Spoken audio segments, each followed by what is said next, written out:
Montpellier, la ville la plus plastiquée de France, la plus forte densité de rapatriés d'Algérie dans le Midi. À Montpellier, un habitant sur 6 est un pied noir, parce que le climat rappelle celui d'Algérie, parce que sur le plan politique, les méridionaux leur sont plus favorables. Nos frères d'Algérie sont des Français comme les autres, ils ne sont pas des Français de deuxième ordre. Les combattants de Casino, ceux qui ont lutté pour la libération du territoire métropolitain, ont les mêmes droits que les autres Français. Ils ont chez nous droit de cité, ce ne sont pas des étrangers que l'on accueille, mais ce sont des frères malheureux et qui, sur le plan politique, comme sur tous les autres plans, ont ici les mêmes droits que quiconque et doivent être entendus avec la même considération et le même respect que tous les autres Français. À Marseille, 120 000 pieds noirs. Beaucoup n'ont pas de logement, pas de travail et traînent sur la place de la Bourse leur nostalgie, leur rancœur. Eux aussi participent au scrutin. Vous êtes rapatrié d'Algérie? Oui. Quelle est votre préoccupation essentielle? Ici, rien du tout, chômeur. Et pour vous, que représente la politique française? Rien du tout parce qu'on nous a menti à chaque fois. Et comment allez-vous réagir devant le référendum? Réagir, voter non. Pourquoi? Pourquoi? Parce qu'il nous a menti à chaque fois qu'il a parlé. Le régime, qu'est-ce que vous en pensez? Il est pourri. Qu'est-ce que vous pensez de la situation politique en France?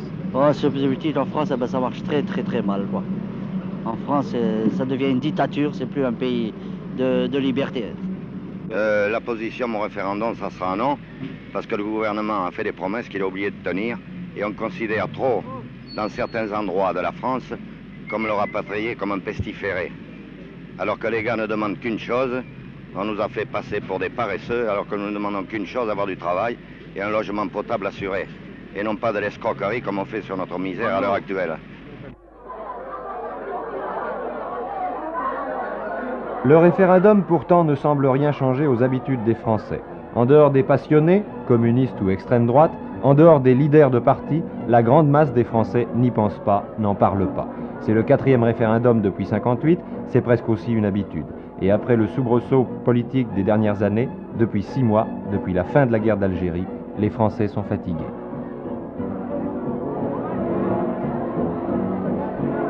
Alors, devant lui, entre lui et le peuple, le général de Gaulle n'a qu'une véritable opposition, les professionnels de la politique, les parlementaires, les notables, les militants. Et dans le Nord, le grand homme, c'est toujours le général de Gaulle. Pourquoi vous votez oui?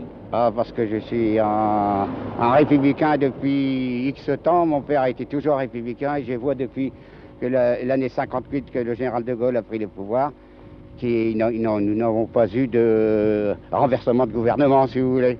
Je vote oui. Pourquoi? Parce qu'il me semble que si on vote non, ce sera encore pire que maintenant. C'est le peuple qui doit voter le général, le président de la République, quoi. Mais c'est pas les députés ni les sénateurs. Presque tout le monde, presque tous les jeunes, je pense, voteront oui, cette fois-ci. Pour quelle raison? Ben, c'est parce que pour l'instant, il y a un grave problème qui se pose et je pense que si jamais le président devait s'en aller, on retomberait dans une drôle de situation. Dans la grande inconnue du résultat du scrutin, une certitude. Les femmes votent en majorité pour le général.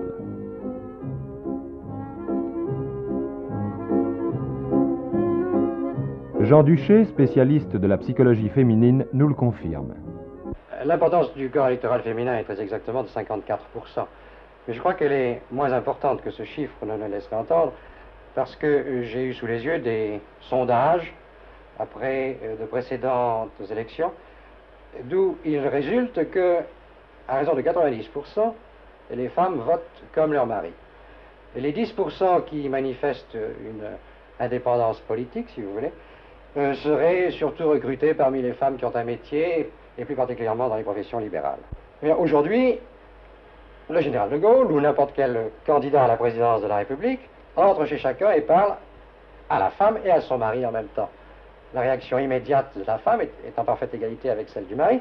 Elle est même peut-être supérieure parce qu'elle est plus rapide, plus sentimentale, comme vous le disiez tout à l'heure, et peut-être, par là, peut-elle avoir, je crois, une certaine importance, beaucoup plus grande en tout cas, que dans des élections législatives. Maintenant, est-ce que cela est une bonne chose, est-ce que cela est une mauvaise? C'est un peu comme la langue d'Ésope, dont on peut attendre le meilleur et le pire. Je crois que la télévision a manifestement fait élire Kennedy, qu'elle sert énormément le général de Gaulle, qu'elle l'a servi. Mais elle pourrait aussi servir un général Boulanger ou n'importe quel séduisant dictateur. Devant l'alternative posée, le jour du référendum, 13 millions de Français ont dit oui au général de Gaulle et 8 millions d'autres ont répondu non à la question. 62% des votants ont dit oui, 38% ont dit non, mais parmi les électeurs inscrits, près d'un quart s'étaient abstenus de participer au scrutin. En somme, pour le général de Gaulle, un résultat ni massif ni médiocre, alors la deuxième manche va se jouer. C'est vraiment une relative majorité. Qu'est-ce que cela prouve? Cela prouve que l'opinion publique française a été insuffisamment informée. Et l'exploitation qui a été faite des moyens d'information officiels, radio et télévision d'État, en est la raison. Ceci crée une situation grave car peu à peu le pays devra se rendre compte des crises fatales entre ce pouvoir ainsi confirmé et l'Assemblée de demain. En démocrate, nous nous inclinons. Et comme cette journée a été aussi la première journée de la campagne électorale législative, nous nous lançons avec d'autant plus d'ardeur dans la campagne pour l'élection des députés. Car nous considérons que la seule façon de remédier au risque de déséquilibre des pouvoirs qu'entraîne le projet voté, c'est qu'il y ait un Parlement le plus représentatif possible, s'appuyant sur la confiance de la nation. Et je souhaite qu'ensuite, ce Parlement puisse jouer tout son rôle et qu'un accord soit trouvé entre la conception constitutionnelle du président de la République et celle de la future majorité, afin que nous n'allions pas à une tension entre les pouvoirs et à une crise de régime.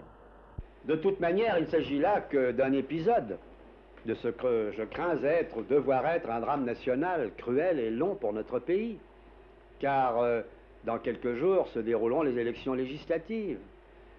Il est bien évident, étant donné le résultat de ce référendum, qui n'est qu'un petit succès pour le pouvoir et dans des conditions cependant avantageuses pour lui, il est bien évident, dis-je, que d'ores et déjà on peut considérer que le parti inconditionnel constitué par l'UNR va perdre énormément de sièges.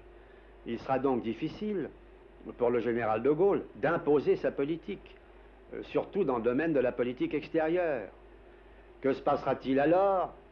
Inévitablement la confusion, un conflit qui n'est pas prévu par la Constitution, parce que rien de ce qui s'est passé jusqu'à ce jour n'était prévu par la Constitution. Le départ du général de Gaulle est prévu par l'article 7 de la Constitution.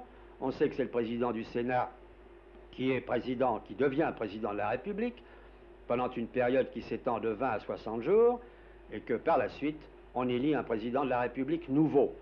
Ce président de la République, si la réforme est votée, et elle l'a été à une faible majorité, sera élu au suffrage universel avec toutes les conséquences que j'ai indiquées tout à l'heure. Entre eux et lui, c'est un dialogue de sourds. Tous veulent le bien de la France, mais les Français se sentent-ils concernés ?